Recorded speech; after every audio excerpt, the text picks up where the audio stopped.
сатықта қолданып жатқан салықтан баштықтар, одноразовый стакандар ошолордун сатылышына чектөө киргизүү тыюу салуу боюнча билдирүү таратып жүргөнбүз. 2025 жылдын 3-июнунда Ысык Көл облустук экологиялык жана техникалык коопсуздук боюнча мамлекеттик инспекциянын өкүлдөрү жана Балыкчы шаардык мэриясы тарабынан шаар аймагындагы чакан жана ири соода түйүндөрүндө полиэтилен пакеттерди колдонуу жана жүгүртүүнү токтотууга байланыштуу түшүндүрүү жана эскертүү иштери жүргүзүлдү.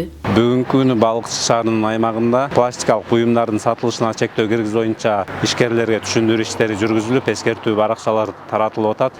Ысык Көл областы биосфералык аймак болгондуктан Ысык Көл рекреациялык зонасынын аймагында пластикалык пакеттерди бир жолу колдонуучу идиш аяктарды колдонуу тыюу салынган. Укук бузуулар кодексинин 213 статьясынын номер прим 2 жана прим 1 беренелерине ылайык Ысык Көл областынын аймагында пластикалык буюмдарды жана пакеттерди саткан жеке жактарга жана юридикалык жактарга атайын мыйзамдын чегинде 3000 сомдон 28000 сомго чейин айып пулдар каралган. Иш чаранын алкагында соода субъекттерине полимердик пленкадан жана пластмассадан жасалган пакеттерге чектөө киргизилгени тууралуу маалымат берилди жана мыйзам талаптарын сактоо зарылдыгы түшүндүрүлдү.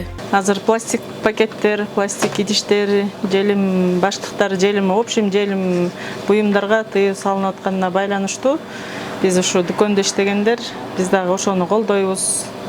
Бирок азыр кардарлар көп көнбөй атат, алар менен да пикир келишпестиктер болуп атат.